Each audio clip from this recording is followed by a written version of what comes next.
The crisp morning air filled the streets as Zoe, Milo, and Luna met in front of Mr. Haddock's bookshop.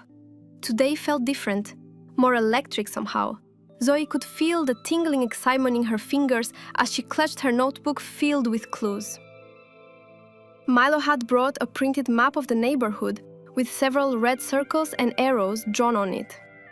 "I think it's time we follow the pattern," Milo said seriously, pointing at the circles. "Look, the mysterious notes and events all line up in a sort of zigzag leading right through Millwood Park." Luna adjusted her backpack and glanced toward the trees beyond the bookshop. "That park has always given me the creeps, but it's also the oldest part of town. If something's hidden, that's where it'll be." They began their walk toward the park, stepping over cracked sidewalks and greeting early joggers. Zoe's eyes scanned everything: the fences, the street signs, the trees that lined the sidewalks. Every detail could be a clue. As they reached the entrance of Millwood Park, a gust of wind blew leaves around their feet. The rustling trees seemed to whisper secrets. In the distance, the old stone fountain stood still, its basin dry and filled with leaves.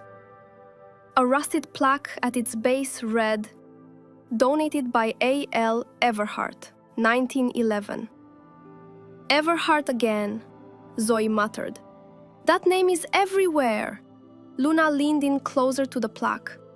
"What if this person left a trail, like a scavenger hunt?" Zoe opened her notebook to a fresh page and scribbled, "Everhart, Fountain, 1911. Scavenger idea? Question mark. They slowly circled the fountain, inspecting its edges and surroundings.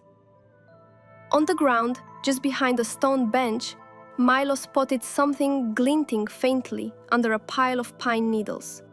He reached down and carefully pulled it out. It was a small bronze key.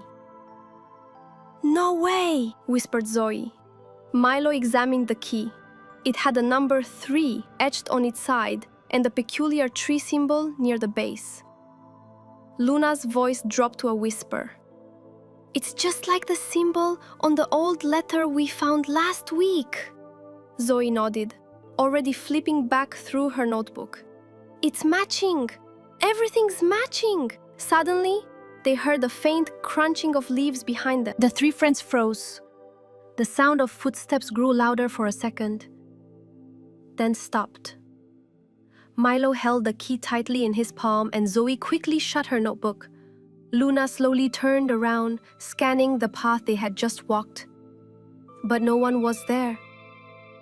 Just the trees swaying gently and a squirrel darting across the path.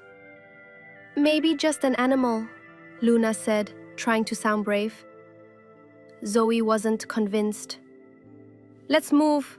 We shouldn't stand in one place too long." They walked deeper into the park, the tree canopy thickening overhead.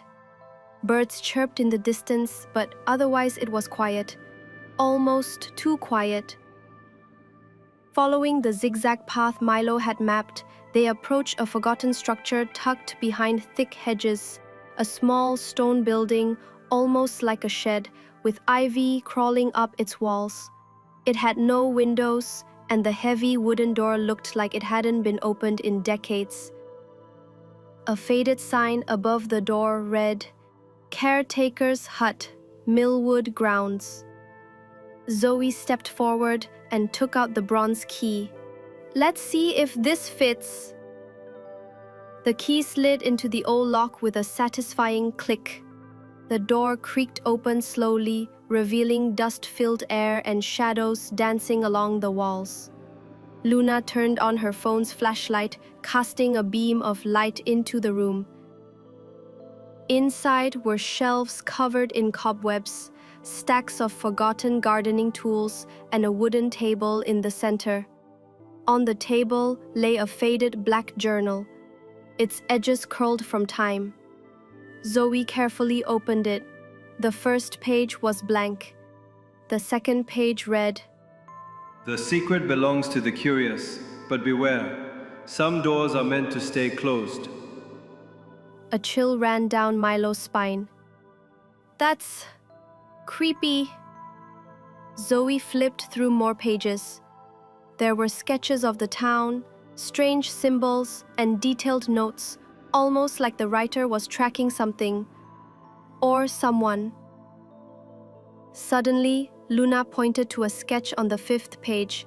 Wait, that's our school! And that looks like the underground hallway by the gym. Milo leaned in. And this mark right here, it matches the tree symbol on the key. Zoe looked up. Guys, I think we just unlocked the next part of the mystery. Someone, maybe Everhart, left a trail, and we're not the first ones to follow it. The journal's final pages were torn, but one small scrap remained, tucked in the back pocket of the cover. Zoe pulled it out delicately. It was a rough sketch of a tree, broad, ancient-looking, with a large hollow in its trunk. Beneath it was a single word scrawled in faded ink, Whisper Root. Luna whispered the name aloud. Whisper Root. That sounds like a legend. I've never heard of it before, Milo said, frowning, but if someone went to the trouble of naming it and drawing it, it must be real. Zoe nodded, already sketching it into her own notebook. Let's search for old trees in Millwood Park. Maybe there's a match. They stepped back into the daylight, closing the hut door behind them and brushing the dust off their clothes. As they explored the park, Luna searched online for Whisper Root Tree Millwood, but found nothing. It didn't exist on any official map, and no photos matched the drawing. I think we need to think like a secret keeper, Zoe said, eyes scanning the ground. Someone who wanted to hide something wouldn't use a popular path. That's when they noticed a small trail leading off behind the hut, partly hidden by overgrown bushes and wild grass. It wasn't on Milo's map. The three pushed through the brush, their shoes crunching over old twigs and moss. After several minutes of walking in silence, they emerged into a small clearing, and there it stood. A massive, gnarled tree towered before them, its bark twisted and dark like smoke-streaked wood. The hollow at its base was exactly like the one in the drawing. As the wind rustled through the branches and made a soft, eerie sound, almost like whispering. That's it, Zoe said. The Whisper Root tree. Milo approached carefully and peered into the hollow. There was something inside, wrapped in dark velvet. He reached in and pulled it out. A small wooden box with carvings all around it. On the lid was the tree symbol again. Zoe opened the box slowly. Inside was a circular metal medallion with strange etchings around its edge. At the center was a number, 7. Luna gasped. 3, now 7. These numbers must be part of a sequence, Milo added. And I think there's more of these hidden around town. Before they could examine it further, a low, crackling sound came from the bushes behind them, followed by a soft click, like a camera shutter. All three of them turned sharply toward the sound. The bush rustled again, then silence. Zoe held the wooden box tightly. Someone's watching us, Milo whispered, and they don't want us to know it. Luna took a cautious step forward and parted the bushes, but the clearing beyond was empty. No footprints, no movement, just the trees and the breeze. Zoe's heart pounded. This wasn't the first time they'd felt like they weren't alone, but this was the first time there was evidence, a sound, and maybe even a photo. They decided to leave the clearing quickly, retracing their steps to the park entrance while keeping a close eye behind them. Back at the bookshop, they locked the medallion and key inside Zoe's puzzle box, a safe place only they could access. As they sat in the bookshop's attic hideout, they laid out everything they had: the bronze key marked 3, the medallion with the number 7, the mysterious journal with Everhart's sketches, and the map with the zigzag pattern through town. Zoe tapped her pencil thoughtfully.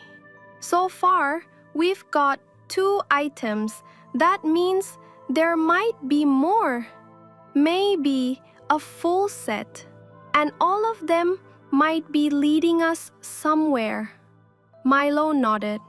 But someone else is also looking. And they're watching us, Luna added. Then we need to stay one step ahead. If we can find the next object before they do, maybe we'll finally get closer to the truth. As they planned their next move, the dusty attic window revealed the faint outline of a person across the street, standing completely still, half shrouded in shadow. As quickly as they noticed them, the figure stepped behind a tree and disappeared. Zoe's voice dropped to a whisper. They know we're getting close. Outside, the wind picked up again, scattering leaves and secrets through the town of Pineville. The whisper root tree had given up its mystery, but it was only the beginning.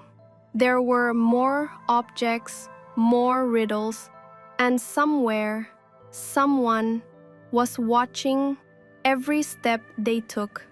And just maybe, that someone wasn't working alone.